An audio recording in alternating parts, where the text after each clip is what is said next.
Welcome friends. आप सभी का स्वागत है JavaScript tutorial basic to advance series में। आज का हमारा टॉपिक है जनरेटर फंक्शंस इन जावास्क्रिप्ट। आप में से बहुत सारे लोग ऐसे होंगे जिन्होंने इंटरव्यूज देना चालू कर दिया होगा या पहले भी इंटरव्यू दे चुके होंगे। तो बहुत बार आपको इंटरव्यू इस तरीके के सवाल पूछते हैं कि जनरेटर फंक्शन जावास्क्रिप्ट में होते क्या है। तो ये आज हम जानेंगे। जनरेटर फंक्शन पढ़ने से पहले मैं आपको कुछ चीज़ें याद दिलाना चाहता हूँ या फिर रिकॉल करना चाहता हूँ। जैसे सपोज मेरे पास एक कुछ फंक्शन है जिसको मैंने नाम दिया सपोज डिस्प्ले, और उस डिस्प्ले फंक्शन से मैं कुछ रिटर्न करना चाहता हूँ, रिटर्न वन। उसके साथ साथ मैं और कुछ चीज़ें रिटर्न करना चाहता हूँ जैसे रिटर्न टू, रिटर्न थ्री। और मैं अगर इसको प्रिंट करूँ तो देखिए जैसे रिफ्रेश करूंगा तो मुझे सिर्फ वन वैल्यू मिल रही है, राइट। आउटपुट में सिर्फ वन दिखाई दे रहा है, ना कि टू एंड थ्री। तो ये किस वजह से होता है? जो न्यू कमर्स है उनके लिए चीज मैं याद दिलाना चाहता हूं कि किसी भी फंक्शन से आप at a time only one value you can return. आप किसी भी फंक्शन से सिर्फ और सिर्फ एक ही वैल्यू रिटर्न कर सकते हो। मल्टीपल रिटर्न्स किसी भी फंक्शन में अलाउड नहीं होते। मैं नॉर्मल फंक्शन की बात कर रहा हूँ, वापिस एक बार कहता हूँ। नॉर्मल फंक्शन में एक बार सिर्फ एक ही वैल्यू आप रिटर्न कर सकते हो, मल्टीपल वैल्यूज आप रिटर्न नहीं कर सकते। तो ये एक तरीके का आप कहोगे तो एक लिमिटेशन कहोगे। ये लिमिटेशन है हमें, जो नॉर्मल जावास्क्रिप्ट में हमें दिखाई दे रहा था। तो इस तरीके को हम रिजॉल्व किस तरीके से कर सकते हैं ये आज हम जानेंगे यूजिंग जनरेटर फंक्शन। दूसरी चीज, अगर मैं किसी फंक्शन को कुछ लिखना चालू करूं, जैसे सपोज मैं यहाँ पे कुछ दो पैरामीटर पास करता हूँ ए एंड बी, राइट। मैं दोनों सिनेरियो आपको बता रहा हूँ। पहला तो बताया मल्टीपल रिटर्न्स नॉट अलाउड, जो कि मैं चाहता हूँ कि मुझे मल्टीपल रिटर्न्स करने हैं। अब मैं चाहता हूँ दूसरा तरीका कि मैंने एक दो पैरामीटर यहाँ पे पास किए। अब मैं चाहता हूँ कि रिटर्न ए प्लस बी करूँ, उसके साथ साथ मैं रिटर्न करूँ, या फिर एग्जीक्यूशन में इस तरीके से करता हूँ c equals to constant c equals to a plus b. मतलब मैं दो नंबर्स की सिर्फ एडिशन कर रहा हूँ और यहाँ पे रिटर्न सी कर रहा हूँ, राइट। अब मैं क्या चाहता हूँ कि कांस्टेंट डी करूँ, जिसमें मैं ए इंटू बी करूँ, राइट। और बाद में मैं इसको रिटर्न करूँ डी। ये भी आप बोलोगे कि दो दो रिटर्न है, एक ही रिटर्न होगा। हाँ, बट सपोज मैं इसके जगह पे मैं ऐसा कर दूं, राइट। मैं नहीं चाहता चलो डी रिटर्न करूं, मेरे पास सिर्फ एक ही रिटर्न है जो कि वैलिड है। बट मैं चाहता हूँ सी का होने के बाद एग्जीक्यूशन, मतलब सी में वैल्यू कैलकुलेट होने के बाद मैं चाहता हूँ कि यहाँ पे एग्जीक्यूशन मेरा रुक जाए। मेरा जो प्रोसेस हो रहा है, फंक्शन एग्जीक्यूशन हो रहा है, वो यहाँ पे रुक जाए और मुझे बताए सी की वैल्यू कितनी है। वो बताने के बाद वापस उसने एग्जीक्यूशन स्टार्ट करना चाहिए और डी की वैल्यू कैलकुलेट करनी चाहिए। फिर मुझे उसने वापस बताना चाहिए कि डी की वैल्यू कितनी है। तो मतलब जो नॉर्मल एग्जीक्यूशन आप चला रहे हो, जैसे मैं रिफ्रेश करता हूँ, देखो 30 वैल्यू आ गई। ये वैल्यू किसकी है? सी की। But what about D value? D की वैल्यू तो मुझे मिली ही नहीं, राइट। वो वैल्यू मैं कैसे ला सकता हूँ? तो इस सिचुएशन पे भी हमें जनरेटर फंक्शंस बहुत काम में आते हैं। तो ये दो सिनेरियो आपको पता चल गए। तो मैं वन बाय वन एक एक सिनेरियो आपको बताता हूँ। जैसे मैंने कहा मैं पढ़ा रहा हूँ आपको generator function, right. Normal function में क्या था? लिमिटेशन, मल्टीपल रिटर्न नहीं कर सकते। यहाँ पे मल्टीपल रिटर्न अलाउड है, राइट। यहाँ पे मैं लिख देता हूँ मल्टी। ये फंक्शन क्या होता है? Function that can be pause and resume. दूसरा ये हो गया फर्स्ट, राइट। दूसरा function that can return multiple value. तो ये दोनों चीजें हम देखेंगे। फॉर एग्जाम्पल, हमें फंक्शन ऐसा फंक्शन बनाना है जो जनरेटर हो। तो जनरेटर बनाने का सिंटैक्स कैसे होता है ये पहले आपको बताता हूँ। सिंटैक्स कैसे होता है जनरेटर का, कि आपको फंक्शन कीवर्ड लिखना होता है, उसके बाद स्टार लिखना होता है, राइट। और उसके बाद फंक्शन का नेम लिखना होता है, राइट। यहाँ पे फंक्शन नेम लिखोगे और उसके बाद उसकी बॉडी, राइट। यहाँ पे आप लिखोगे body of a function, right. Syntax आपको पता चल रहा है?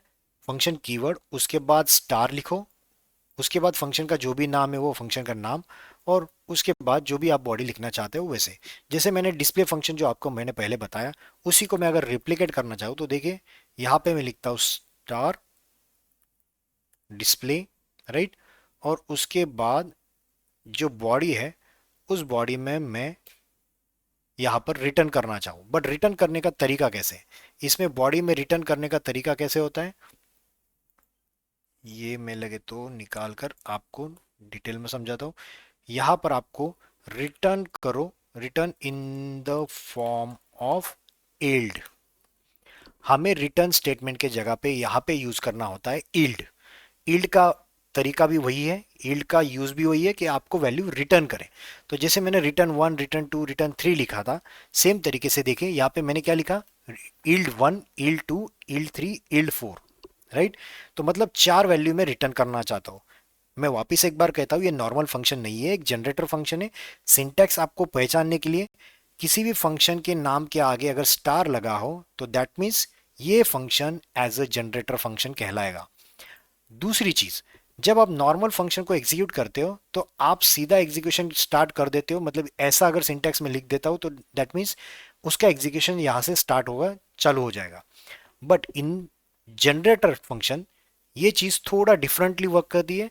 जब आप किसी भी फंक्शन को, मतलब जनरेट फंक्शन को कॉल करते हो तो ये always returns an iterator object. ये क्या रिटर्न करता है, इटरेटर ऑब्जेक्ट। मैंने आपको पहले भी वीडियोस में बताया था, इटरेटर ऑब्जेक्ट मतलब जिसको आप लूपिंग कर सकते हो, राइट, जिसको आप फॉर ऑफ लूप लगा सकते हो, ऐसा ऑब्जेक्ट मतलब इटरेटर ऑब्जेक्ट। जैसे आपका एरे हो गया, ये भी एक तरीके का इटरेटर ऑब्जेक्ट है, राइट। तो ये क्या रिटर्न करता है, हमेशा एक iterator object. But iterator object में जो भी आपकी वैल्यूज रिटर्न हो रही है वो हम कैसे ले सकते हैं, तो हमारे पास इटरेटर ऑब्जेक्ट में एक प्रॉपर्टी होती है, इटरेटर ऑब्जेक्ट। मैंने इसको भी पहले आपको समझाया है कि एक प्रॉपर्टी होती है या मेथड कहोगे आप, जिसका नाम है नेक्स्ट। नेक्स्ट मेथड के जरिए आप उस इटरेटर ऑब्जेक्ट को वन बाय वन वैल्यू ले सकते हो। तो जैसे मैंने ये डिस्प्ले फंक्शन जनरेटर बनाया, इससे ईल्ड के फॉर्म में मैंने वैल्यूज रिटर्न की। अब मैं अगर इसको प्रिंट करना चाहूँ तो देखो console dot log result dot next. जैसे मैं नेक्स्ट करता हूँ, नेक्स्ट मेथड कॉल करता हूँ, तो नेक्स्ट मेथड क्या रिटर्न करता है, नेक्स्ट मेथड ये हमेशा एक ऑब्जेक्ट रिटर्न करेगा, राइट। एक ऑब्जेक्ट रिटर्न करेगा जिसमें दो टाइप की वैल्यू पेयर होगी, एक होगी वैल्यू और एक होगी डन। वैल्यू मतलब जो भी आपने चीज यहां से रिटर्न की है उसकी वैल्यू, राइट। और डन का एक स्टेटस फ्लैग है कि आपका फंक्शन यहाँ पे खत्म हो गया है या नहीं। तो ईल्ड वन के बाद अपना फंक्शन क्लोज है क्या, नहीं, इसके बाद और कुछ स्टेटमेंट बाकी है, इसीलिए इसका रिटर्न का स्टेटस क्या आ रहा है, डन की वैल्यू आ रही है फॉल्स, राइट। तो देखिए जैसे मैंने नेक्स्ट कॉल किया, मैंने कुछ नहीं किया, सिर्फ उस इटरेटर ऑब्जेक्ट से जो इटरेटर ऑब्जेक्ट आपका रिटर्न हुआ है उसके बाद डॉट करके नेक्स्ट मेथड कॉल की। जैसे मैंने ये किया तो देखिए मेरा value one and done falls आ गया। मैं वापस रिजल्ट नेक्स्ट करता हूं तो देखिए अब सेकेंड वैल्यू आ गई। मतलब जब मैंने ये स्टेटमेंट कॉल किया तब ये जब तक पहला ईल्ड उसको नहीं मिलता तब तक पूरा एग्जीक्यूशन करते आएगा, तब तक नहीं रुकेगा। बट जैसे ही ईल्ड आ गया उसके बाद ये रुक जाएगा। क्यों रुकेगा, ये वापस नेक्स्ट मेथड को कॉल के लिए पूछेगा कि जब तक नेक्स्ट मेथड कॉल नहीं होगी तब तक वो नेक्स्ट ईल्ड तक नहीं जाएगा, मतलब वो अपना एग्जीक्यूशन पॉज कर रहा है। जो कि मैंने आपको ऊपर बताया था कि function that can pause and resume, right, जो आपका एग्जीक्यूशन, खुद का एग्जीक्यूशन रुकवा सकता है और बाद में चालू भी कर सकता है। तो ये नेक्स्ट मेथड उसी लिए यूज होती है। नेक्स्ट मेथड मतलब जब तक नेक्स्ट ईल्ड नहीं आता तब तक एग्जीक्यूशन चालू रखो, जैसे ईल्ड आता है जो वैल्यू है वो रिटर्न कर दो और रुक जाओ। कब तक रुको, जब वापस उस इटरेटर ऑब्जेक्ट के थ्रू नेक्स्ट मेथड, अगली नेक्स्ट मेथड कॉल नहीं होती, राइट। ये वन बाय वन अगले आने वाले ईल्ड की तरफ जाता है। तो मतलब ये पहला नेक्स्ट मेथड ये ईल्ड के लिए रुकेगा, बाद में ये दूसरा ईल्ड के लिए। तो देखो वैल्यू टू डन फॉल्स, मैं वापस तीसरा कंसोल लॉक करता हूं, अब क्या होगा, वैल्यू थ्री फॉल्स, मैं वापस नेक्स्ट करता हूं। देखो समझ में आ रहा है, वैल्यू वन पहले आया, बाद में वैल्यू टू आया, वैल्यू थ्री आया, वैल्यू फोर आया। अब इसके बाद अगर मैं रिजल्ट नेक्स्ट करूं तो देखो वैल्यू क्या आ रही है, यहां पे खत्म हो गया मेरा एग्जीक्यूशन, ईल्ड फोर के बाद कोई एग्जीक्यूशन नहीं है। इसीलिए आपकी वैल्यू देखो क्या आ रही है, अनडिफाइन। वैल्यू क्या आ रही है, अनडिफाइन। और डन का स्टेटस क्या आ रहा है, ट्रू।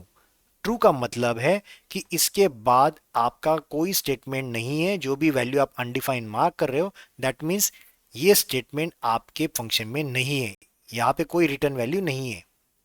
राइट, समझ पा रहे हो? इस तरीके से आपका जनरेटर वर्क करता है कि आप अपना एग्जीक्यूशन रुकवा सकते हो। जब तक आप पहला यील्ड करोगे तब तक ही ये एग्जीक्यूशन में लाएगा, उसके बाद ये वापस रुक जाएगा। नेक्स्ट जब आप वापस नेक्स्ट मेथड कॉल करोगे तो नेक्स्ट यील्ड तक जाएगा, मतलब वन से लेकर आने वाले नेक्स्ट यील्ड तक। इसके अंदर आप कहोगे तो बहुत सारी लाइंस भी हो सकती है, इतना सारा एग्जीक्यूशन हो सकता है। तो नेक्स्ट जब कॉल होगा तो ये सारी लाइन का एग्जीक्यूशन होगा, फिर बाद में जाके ये यहां पे आके रुक जाएगा। समझ पा रहे हो? इस तरीके से आपका जनरेटर वर्क करता है।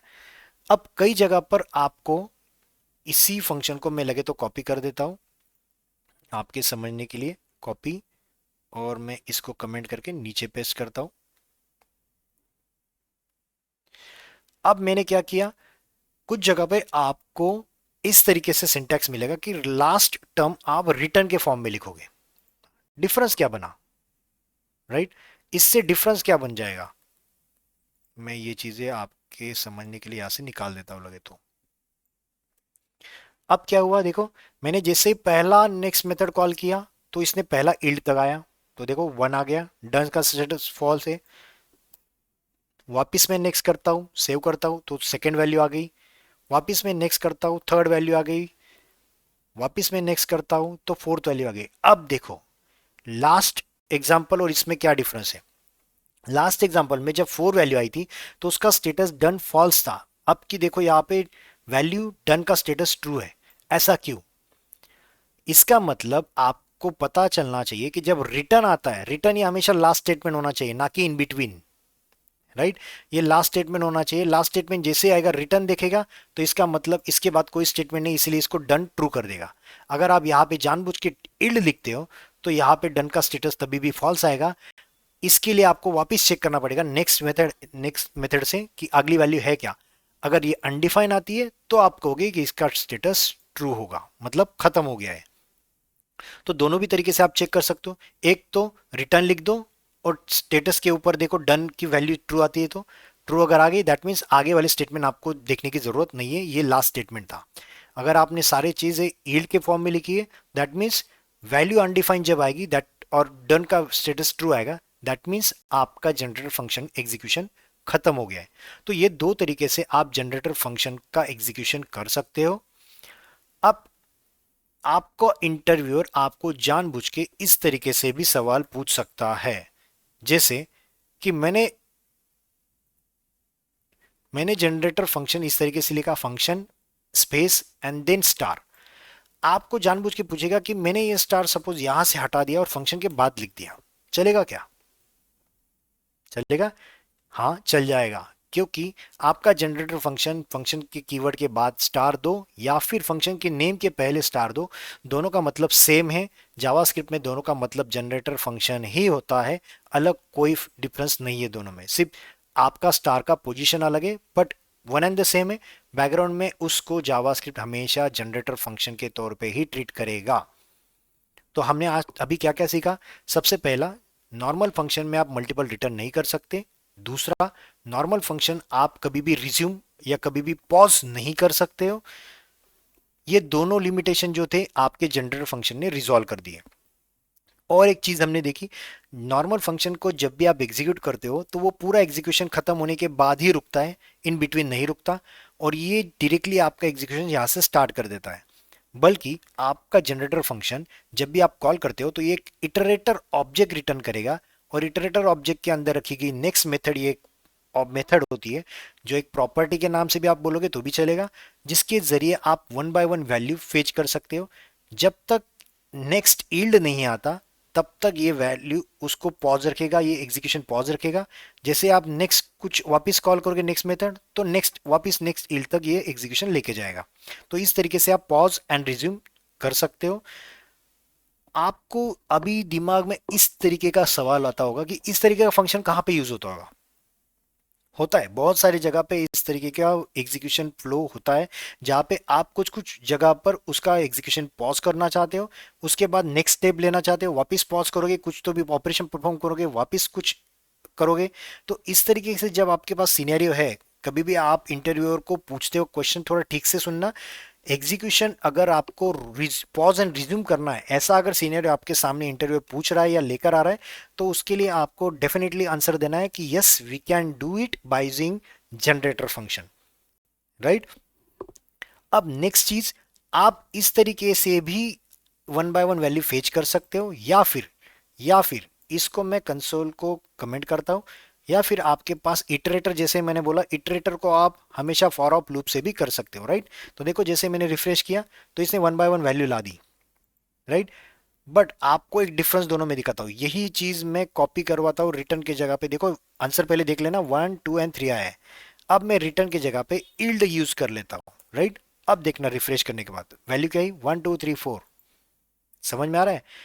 आपका इटरेटर ऑब्जेक्ट कभी भी, जब आप लूपिंग कर रहे हो, लूपिंग के थ्रू आप इटरेटर ऑब्जेक्ट को प्रिंट करना चाहते हो, तो रिटर्न वाला स्टेटमेंट कभी भी आपका इटरेटर ऑब्जेक्ट कंसीडर नहीं करता, वो सिर्फ यील्ड वाले स्टेटमेंट ही कंसीडर करेगा। तो याद रखना, जब भी फॉर ऑफ लूप करोगे तो it will print all the values but which are return by generator function using yield, not by return statement और रिटर्न कीवर्ड, राइट। अगर मैंने yield को वापस रिटर्न कर दिया तो दैट मीन्स 4 की वैल्यू मुझे नहीं आएगी प्रिंटिंग में, सिर्फ 3 तक आएगा, राइट। तो इस तरीके से भी आप वैल्यूज को प्रिंट कर सकते हो यूजिंग जनरेटर फंक्शन।